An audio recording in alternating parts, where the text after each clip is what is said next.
నమస్తే. శ్రీ గురుభ్యో నమః. శ్రీమాత్రే నమః. ఆదిత్యాయ చ సోమాయ మంగళాయ బుధాయ గురు శుక్ర శనిభ్యే రాహవే కేతవే నమః. 2025 జనవరి మాసానికి మాస ఫలితాలు. 2025 జనవరి అనగానే అందరికీ ఒక ఆలోచన ఏంటంటే ఈ సంవత్సరం ఎలా ఉంటుంది అని. నిజానికి అందరికీ కూడా ఆంగ్ల నూతన సంవత్సర శుభాకాంక్షలు. జనవరిలో మరి కొత్తగా మనకేం మార్పు ఉంటుంది ఏంటి అంటే, నిజానికి మన సనాతన ధర్మంలో ఉన్న శాస్త్రీయతలో మనం ఎప్పుడు కూడా సంవత్సర ఫలితాలనేవి తెలుసుకునేటప్పుడు ముఖ్యంగా ఉగాది నుండి ఉగాది వరకే మనం తెలుసుకుంటాం. కానీ ఇది మన కన్వీనియన్స్ కోసం పెట్టుకున్నటువంటి గ్రెగేరియన్ క్యాలెండర్ ప్రకారంగా కొత్త సంవత్సరం ఆంగ్లేయులు ప్రపంచవ్యాప్తము ఇదంతా ఒకటి సిద్ధాంతం ఉంది కాబట్టి ఆంగ్ల నూతన సంవత్సరం అని చెప్తున్నాం. కానీ ప్రతి మాసంలో ఎలాగైతే మన గ్రహాలు గోచార రీత్యా సంచారం జరుగుతూ ఉంటుందో అదే ఉంటుంది. ఇక్కడ కొత్తగా ప్రకృతిలో వచ్చేటువంటి మార్పు కానీ గ్రహాల యొక్క గమనంలో కానీ ఎప్పుడు వాటి స్థితిని బట్టి అంటే ఒక్కొక్క గ్రహానికి ఒక్కొక్క రాశి మారడానికి కొంత సమయం పడుతుంది. చంద్రుడికైతే 2.5 రోజులకి ఒకసారి, అలాగే మరి ఇంకా మిగతా వాటికి ఒక శనిగ్రహం చూస్తే మనకు తెలుసు 18 అంటే చాలా పెద్ద గ్రహాలకు ఒకలాగా, చిన్న గ్రహాలకు ఒకలాగా, నెల లోపల తిరిగే వాటికి 45 రోజుల్లో తిరిగేవి. రవి లాంటి వాడు కరెక్ట్గా నెల వచ్చేసరికి మారుతూ ఉంటాడు. ఇలాంటివి గ్రహాల యొక్క గమనం ఉంటుంది. మరి ఇలా ఉన్నప్పుడు జనవరి మాసంలో ఎలా ఉంటుంది, ఏ రాశి అంటే గోచార రీత్యా ఏ రాశిలో ఏ గ్రహాలు ఉన్నాయని కనుక మనం ముందు చూసినట్టయితే ఈ మాసంలో మనకు ముందు నుండి ఉన్నట్టుగానే రాహు మనకి మీనరాశిలో ఉంటుంది, కేతువు కన్యారాశిలో. ఈ దాదాపుగా చాలా నెమ్మదిగా కదిలేటువంటి గ్రహాలు కాబట్టి ఇప్పుడప్పుడే మారే పరిస్థితి లేదు అన్నట్టుగా మనకు కొంత కాలం నుండి ఉన్నాయి. సరే, గురువు వృషభంలో ఉన్నాడు, సేమ్ వక్రించే ఉన్నాడు. తర్వాత కర్కాటక రాశిలో ఉన్నటువంటి కుజుడు మళ్ళీ వక్రగతిలో ఉన్నాడు. కాకపోతే ఈ నెల 21వ తారీఖు మళ్ళీ వెనక్కి వెళుతూ ఉన్నాడు, అంటే మిథున రాశిలోకి వెళుతూ ఉన్నాడు. తర్వాత ఇక బుధుడి దగ్గరికి వచ్చేసరికి వృచ్చికంలో ఉన్నాడు, 4వ తారీఖు మారి ఆయన ధనుసులోకి వెళ్తాడు. ఆ తర్వాత మళ్ళీ 25వ తారీఖు వచ్చేసరికి మకరంలోకి ప్రవేశిస్తాడు. ఇది మనకు బుధుడి యొక్క గ్రహస్థితి. ఇక రవి ప్రతి మాసానికి ఒకసారి మారుతూ ఉంటాడు. ముఖ్యంగా ఈ మాసంలో రవి యొక్క ప్రత్యేకత చాలా ఎక్కువ. ధనుసు రాశిలో ఉన్నటువంటి రవి మకరంలోకి మారడం వల్లే మనకి కొన్ని మార్పులు, ఉత్తరాయణ కాలం రావడం కానీ మకర సంక్రాంతి రావడం కానీ జరుగుతుంది. అలా రవి మకర రాశిలోకి ప్రవేశిస్తాడు. ఇక శుక్ర శనులు ఇద్దరూ కూడా మనకి కుంభరాశిలో కనిపిస్తారు. మీనరాశిలో రాహు ఉన్నాడు అని చెప్పుకున్నాం. అయితే శుక్రుడు 28వ తారీఖు మనకి మీనరాశిలోకి వెళ్ళడం అనేటువంటిది ఉంటుంది. మరి ఇలాంటి గ్రహస్థితి ఉన్నప్పుడు అంటే గ్రహాల యొక్క గమనం ఇలా ఉంది. మరి ఇలా ఉన్నప్పుడు ఒక్కొక్క రాశి వారికి ఎలాంటి ఫలితం కనిపిస్తుంది? ఎందుకు అంటే మనకి కొన్ని యోగించే గ్రహాలు ఉంటాయి, కొన్ని యోగించని గ్రహాలు ఉంటాయి. గ్రహాల యొక్క స్థితి, యుతి, దృష్టి వీటన్నింటి మీద మన యొక్క గ్రహస్థితి ఉంటుంది. ఏ మాసానికైనా, ఏ పక్షానికైనా, వారానికైనా దినఫలాల వరకు చూసుకున్నప్పటికి కూడా ఏ రోజుకి ఆ రోజు మారుతూ ఉంటుంది, ఎప్పటికప్పుడు ఉంటుంది. అలా మారుతున్నప్పటికి కూడా మనం దినఫలాలు చూసుకునే వాళ్ళు ఉంటారు, వారఫలాలు ఇలా చూసుకుంటూ ఉంటాం. దీనికి కారణం ఏమిటి అంటే ఏదైనా సరే జరగబోయే పరిస్థితులలో వచ్చేటువంటి గ్రహాల మార్పు వల్ల మనకి ఏదైనా అనారోగ్యం, లేకపోతే ఆర్థిక ఇబ్బంది, లేక ఉద్యోగ చలనం ఇలాంటివి ఏవైనా ఉన్నప్పుడు దానికి తగు జాగ్రత్త తీసుకోవడం కోసం, లేదా కొన్నిసార్లు ఆ గ్రహాలని సంతృష్టి పరచడం కోసం మనం చేసేటువంటి గ్రహాల యొక్క పరిహారాలు ఇవి తెలుసుకుంటే గనక మనకు రాబోయే కష్టం నుండి కొంత తగ్గించుకోవడం, లాభం ఉంది అంటే దాని సద్వినియోగం ఎలా చేసుకోవాలి అనేటువంటి విషయాలు తెలుసుకోవడం కోసం మాత్రమే మనం ఎప్పుడూ కూడా ఈ గ్రహాల యొక్క ఫలితాలను అంటే మాస ఫలితాలు కానీ, వార ఫలితాలు కానీ, పక్ష ఫలితాలు కానీ, దిన ఫలితాలు కానీ తెలుసుకుంటూ ఉంటాం. అందులో భాగంగా మరి 2025 జనవరి మాసానికి మాస ఫలితాలు మనం ముందుగా రాశి వారిగా అంటే ఒక్కొక్క రాశి 12 రాశులకు ఫలితాలు తెలుసుకుందాం. తదుపరి రాశి మిథున రాశి. మిథున రాశి వారికి కనుక చూస్తే అనుకూలంగా ఉండేటువంటి గ్రహాలు చాలా తక్కువగా ఉన్నాయి.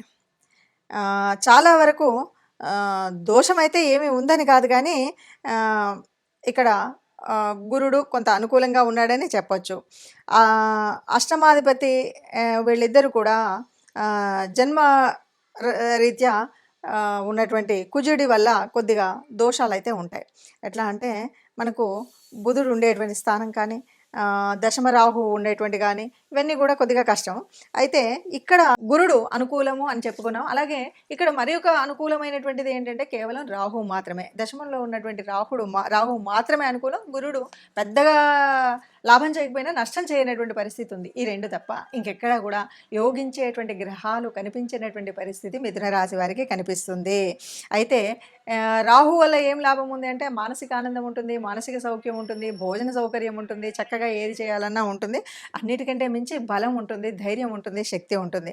వ్యాపారాలలో కూడా అంటే భోజన సౌఖ్యం బాగా ఉంది అంటే మనకు శారీరక ఆరోగ్యం ఉంటుంది, మానసిక ఆరోగ్యం ఉంటుంది. అట్లాగే ఉద్యోగ వ్యాపారాలలో లాభం ఉంది అంటే మనకు ఆర్థిక వ్యవస్థలో బాగుంటుంది. ఈ 2 బాగున్నప్పుడు మిగతా అన్ని ఎలా ఉన్నా కూడా మనం సమన్వయం చేసుకుంటూ వెళ్ళొచ్చు. ఎలా చేయవచ్చు అంటే ఆర్థికంగా బాగుంది, ఆరోగ్యంగా బాగుంది. ఈ 2 బాగున్నప్పుడు ఇంకా మిగతా పనులు అనవసరమైనటువంటి వాటి కొత్త ఇన్వెస్ట్మెంట్స్, కొత్త వెంచర్స్, కొత్త కొత్త ఆలోచనలు, ఉన్నదాన్ని కూలగొట్టడం, ఉన్న ఉద్యోగాన్ని మానేయడం, కొత్త ఉద్యోగానికి ప్రయత్నాలు చేయడం ఇలాంటివి ఏవి చేయకుండా ఉంటే ఈ మాసంలో ఏ గ్రహాలు యోగించకపోయినప్పటి, ఏ గ్రహాల అనుకూలత లేకపోయినప్పటి, కేవలం ఒక రాహు మాత్రమే అనుకూలించినప్పటికీ చాలా బాగుంటుంది. అయితే మిథున రాశి వారికి ఒక విషయం చెప్పొచ్చు. గత నెలన్నర రోజులుగా మనం చూస్తున్నటువంటి కాలమాన పరిస్థితులలో చాలా కష్టాలే ఉన్నాయి. ఇప్పుడు ఆ కష్టాల మీద కనుక చూస్తే జనవరి 2025లో కనుక చూస్తే అప్పటి మీద గత నెలన్నర రోజులు పడుతున్నటువంటి కష్టంలో అది తగ్గి పాజిటివ్గా కనిపిస్తుంది. కొంత ఈ జనవరి కొత్త ఆంగ్లేయుల మన నెలలో మొదలయ్యేటువంటి కార్యక్రమంలో కొద్దిగా శుభారంభం కనిపిస్తుంది. కొంత పాజిటివ్గా కనిపిస్తుంది. కాకపోతే ఏంటి మనకు ఉన్న దాంట్లో ఇది ఉంది, సంతృప్తి పడుతున్నాం. ఇంతకుముందు కూడా గత నెల రోజులుగా ఏ ఉద్యోగం వస్తే దాంతో సంతృప్తి, ఏ భోజనం తింటే దాంతో సంతృప్తి, ఇలా ఉండేటువంటి పరిస్థితి బాగా మానసిక స్థితి మనకు మిథున రాశి వారికి కనిపించింది. ఇప్పుడు కూడా అలా ఉంటూనే అప్పటికంటే కొంత పాజిటివ్గా ఉంది కాబట్టి ఇంకొంత ఆనందాన్ని పెంచుకుంటే ఆరోగ్యరీత్యా ఆనందంగా ఉన్నాము, శారీరకంగా ఆనందంగా ఉన్నాము, ఆర్థిక రీత్యా ఆనందంగా ఉన్నాం కాబట్టి ఇప్పుడు ఏది లభిస్తే అదే సంతోషం అనుకొని అనవసరపు విషయాల్లో తలదూర్చకుండా, అనవసరమైనటువంటి మధ్యవర్తిత్వాలు చేయకుండా, అనవసరమైనటువంటి ఇన్వెస్ట్మెంట్స్ చేయకుండా ఈ నెల రోజులు కనుక గడిపితే చక్కటి సంతోషకరమైనటువంటి స్థితి ఉంటుంది. జనరల్గా ఉన్నదాంతో సంతృప్తి పడే లక్షణం చాలా ఎక్కువగా ఉంది. అలాగే పాజిటివ్ హోప్ అనేదైతే చాలా ఎక్కువగా ఉంటుంది.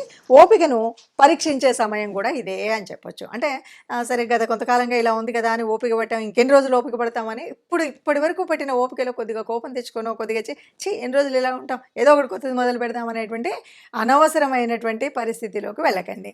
ఇప్పుడు కూడా అదే కంటిన్యూటీ అయితే ఈ ముందు కంటే కొంత పాజిటివ్గా ఉన్నటువంటి ఈ స్థితిలో చాలా మనకు అనుకూలమైనటువంటి పరిస్థితి ముందు రాబోతుంది. కాబట్టి దానికి పునాదిగా నాందిగా ఇప్పుడు ఉన్నటువంటి ఈ నెల పనిచేస్తుంది. కాబట్టి కొద్దిగా ఓపిక శ్రద్ధలతో కనుకుంటే ఆర్థికంగా బాగుంది, ఆరోగ్యపరంగా బాగుంది. కొత్త కొత్త పనుల జోలికి వెళ్లకుండా, కొత్త విషయాల్లో జోలికి వెళ్లకుండా, కొత్త మనుషులతో పరిచయాలు పెంచుకోకుండా ఉన్న దాంట్లో ఉన్నది ఉన్నట్టుగా ఉంటే కనుక మంచి కాలం వస్తుంది అని చెప్పొచ్చు. ఇప్పటి వరకు మనం చూసినటువంటి అంటే గ్రహాల యొక్క గమనము, వాటి వల్ల మనకు ఉన్నటువంటి యోగించే గ్రహాలు, యోగించని గ్రహాల మూలంగా మనకు వచ్చేటువంటి కష్టాలు, నష్టాలు. ఇప్పటి వరకు కొన్ని రాసులకు అర్ధాష్టమ శనిలో ఉన్నారు, కొన్ని రాసులు ఏళ్ళనాటి శనిలో ఉండి చివరి దశలో ఉన్నారు. ఇలాంటి పరిస్థితుల్లో మనము ఎలా ఏంటి అంటే కనుక ఆలోచించినట్టయితే మరి గ్రహాల యొక్క అనుకూలత ఉండాలి, ఇష్టదేవత యొక్క అనుగ్రహము ఉండాలి. అందుకోసం మనం చేయవలసినటువంటిది ఏమిటి అంటే ముఖ్యంగా ఇక్కడ శని యొక్క వక్రగతి, దీని మూలంగా వచ్చేటువంటి ఫలితాలు ఇవన్నీ మనం చూస్తున్నాం. కాబట్టి తప్పకుండా ఈ మాసంలో మాసం పక్షాల్లో అంటే ప్రతి పక్షంలో కూడా ఒకసారైనా కనీసం నవగ్రహ మండపానికి వెళ్ళడం అనేటువంటిది తప్పనిసరిగా చేయాల్సినటువంటిది. మనం రాశి వారిగా చెప్పుకుంటున్నటువంటి మన రాశిలో చెప్పుకున్నటువంటి గ్రహాల అనుకూలత కోసం తప్పనిసరిగా మూల మంత్రాలని చదువుకోవడం ముఖ్యమైనటువంటిది. అంతేకాదు మొదటగా ఉన్నటువంటి ధనుర్మాస పరిస్థితి, దానివల్ల విష్ణు రూపాల్లో ఏ రూపాన్నైనా మనం ప్రార్థించడము, అలాగే శివాలయానికి వెళ్ళడం, ఈ 2 తప్పనిసరిగా చేయాలి. ఇవేవి మనకు వీలు కాలేదు. ఎలా చేయాలి, ఏం చేయాలి, మరి నాకు గ్రహస్థితి మార్పు ఉండాలి, ఇదంతా నేను ఆనందంగా ఉండాలి, హాయిగా ఉండాలి, ఆరోగ్యంగా ఉండాలి అని యోచించేవాళ్ళు మనుషులకు. కాకపోతే గోశాలకు వెళ్ళడం, గోగ్రాసం ఇవ్వడం ఇది మన వల్ల కాలేదు. మన ఇంట్లోనే మనం చేస్తున్న చోట, మనం ఉన్నటువంటి చోటనే ఉన్నటువంటి కార్మికులకు ఎవరైనా సరే అన్నం ఒకరోజు భోజనం పెట్టించడం కానీ, వారికి కావాల్సినటువంటి వస్తువుల్ని దానం చేయడం కానీ చేసినట్టయితే మనకున్నటువంటి గ్రహాల చాలా అననుకూలత పోయి అనుకూలత వచ్చేటువంటి పరిస్థితి ఉంటుంది. ఎవరైనా సరే అందరం అనుకూలంగా ఉండాలి, గ్రహాలు అనుకూలంగా ఉండాలి, దేవతల యొక్క అనుగ్రహం ఉండాలి. దీనికి కూడా దేవతా అనుగ్రహం కోసం ఇష్టదేవతా ప్రార్థన అనేటువంటిది మర్చిపోకుండా చేయాలి. లేదు బయటకు వెళుతున్నాం, ఏ కష్టం రాకుండా ఉండాలి అని అనుకున్నప్పుడు మనం తప్పనిసరిగా ఏదైనా ఒక చిన్న శ్లోకం రాముడికి సంబంధించినటువంటిది ఏదైనా సరే ఆపదామపహర్తారాం దాతారాం సర్వసంపదాం లోకాభిరామం శ్రీరామం భూయో భూయో నమామ్యహం అంటాం కదా. ఇది చదివితే ఎప్పుడూ కూడా ఎక్కడా కష్టం ఉండదు. ఇంత పెద్ద శ్లోకం మాకు కష్టం అండి అనుకుంటే కనీసం ఆ అమ్మని తలుచుకోండి, శ్రీమాత్రే నమః అనుకోండి. శ్రీమాత్రే నమః అనుకుంటూ మనం ఏదైనా పని మొదలుపెట్టినా బయటకు అడుగుపెట్టినా మనం ఇలా చేసినట్టయితే మనకు ఉన్నటువంటి కష్టాలన్నీ పోయి అనుకూలమైనటువంటి పరిస్థితులు అన్ని మాసాల్లాగానే మనం అందంగా మనందరం కూడా ఆనందంగా ఉండాలి, సంతోషంగా ఉండాలి. ఆ సంతోషంగా ఉన్న వాళ్ళలో మనం తప్పనిసరిగా ఉండాలి అని కోరుకుందాం. సర్వే జనా సుఖినో భవంతు అందాం.